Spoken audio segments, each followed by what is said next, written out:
శ్రీ రామకృష్ణ ప్రభ ఛానల్ను చూడండి, మాసపత్రికను చదవండి. శ్రీ రామకృష్ణ ప్రభ యూట్యూబ్ ఛానల్ వీక్షకులందరికీ నమస్కారం. అందరికీ స్నేహితుల దినోత్సవ శుభాకాంక్షలు.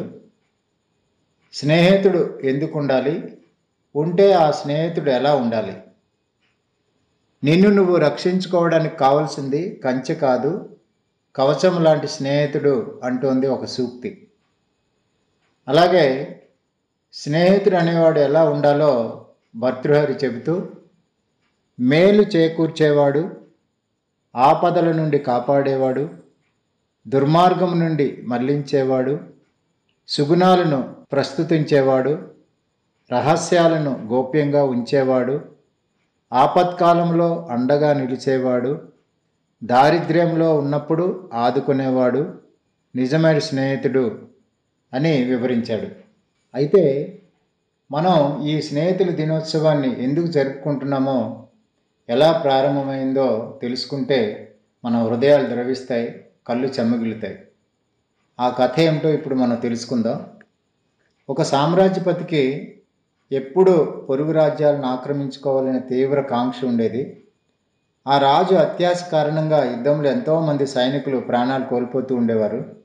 అయినప్పటికీ ఆ రాజు మనసు మారలేదు. ఒకసారి ఎప్పటిలాగే మహారాజు పొరుగు రాజ్యంపై దండెత్తడానికి సైన్యాన్ని సిద్ధం చేయమని సేనాధిపతిని ఆజ్ఞాపించాడు. అప్పుడు ఆ సేనాధిపతి రాజుతో, రాజా, తరచూ యుద్ధాలు చేయడం వల్ల ఇప్పటికే అనేక మంది సైనికులు మరణించారు. మన సైనిక బలం బాగా క్షీణించిపోయింది. ఆర్థిక పరిస్థితి కూడా అంతంత మాత్రంగా ఉంది. కాబట్టి ఇక మీదట యుద్ధాలు మాని శాంతి సామరస్య మార్గాన్ని అవలంబించడం మంచిది అని సలహా ఇస్తాడు. వెంటనే రాజుకి ఎక్కడ లేని కోపం వస్తుంది. రాజాజ్ఞను ధిక్కరించిన ఈ సేనాధిపతిని ఉరి తీయండి అని ఆజ్ఞాపిస్తాడు.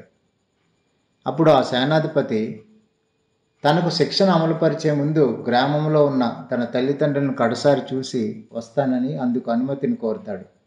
అప్పుడు ఆ మహారాజు, అలాగైతే నీకు బదులుగా ఇంకెవరినైనా చెరసాల్లో బందీగా ఉంచి వెళ్ళు. నువ్వు రేపు సూర్యోదయానికి ముందు తిరిగి రాకపోతే అతన్ని ఉరి తీస్తాం అని షరతును విధిస్తాడు. ఇదంతా విన్న ఆ సేనాధిపతి మిత్రుడు ముందుకు వచ్చి, మిత్రమా, నువ్వు నిశ్చింతగా గ్రామానికి వెళ్ళి తల్లిదండ్రులను చూడు. అప్పటి వరకు నేను నీకు బదులు చెరసాల్లో బందీగా ఉంటాను అని చెప్పి పంపిస్తాడు. వెంటనే సేనాధిపతి మిత్రునికి కృతజ్ఞతలు చెప్పి గ్రామానికి బయలుదేరుతాడు. గ్రామం చేరి తల్లిదండ్రుల యోగక్షేమాలు కనుక్కొని వారిని పరామర్శించి తిరిగి బయలుదేరుతాడు. అలా వస్తున్నప్పుడు దారిలో బందిపోటు దొంగలు దాడి చేస్తారు. ఆ కారణంగా ఆలస్యం అవుతుంది. అప్పటికే సూర్యోదయం అయిపోతుంది. సూర్యోదయానికి ముందు రాకపోతే ఈ చెరసాలలో ఉన్న మిత్రుణ్ణి ఉరి తీస్తారని ముందే చెప్పారు కాబట్టి ఆ చెరసాలలో బందీగా ఉన్న మిత్రుణ్ణి ఉరి తీసేశారు. ఇంతలో అక్కడికి ఆ సేనాధిపతి వస్తాడు. విషయం తెలుసుకొని కన్నీటి పర్యంతం అవుతాడు. మిత్రుని మరణానికి బాధ్యుణ్ణి నేనే కదా అనుకొని వెంటనే తన చేతిలో ఖడ్గం తీసుకుని తలను ఖండించుకుంటాడు. ఇలా ఒకరి కోసం ఒకరు ప్రాణత్యాగం చేసిన ఆ ఇద్దరు మిత్రులను చూసి రాజు కన్నీటి పర్యంతం అవుతాడు. అప్పటి నుండి యుద్ధకాంక్షను వీడి శాంతికాముకుడిగా మారిపోతాడు. ఆ అపూర్వ స్నేహబంధానికి గుర్తుగా 1935 నుండి స్నేహితుల దినోత్సవం జరుపుకోవడం ఆనవాయితీగా వస్తుంది. మన భారతదేశ చరిత్రలో స్నేహితుల త్యాగం గురించిన సంఘటనలు ఎన్నో ఉన్నాయి. నేటి తరంలో కూడా మిత్రుల కోసం ప్రాణత్యాగం చేసిన వారు ఎందరో ఉన్నారు. మనం నిత్యం ఎన్నో సంఘటనలు వింటూ ఉంటాం.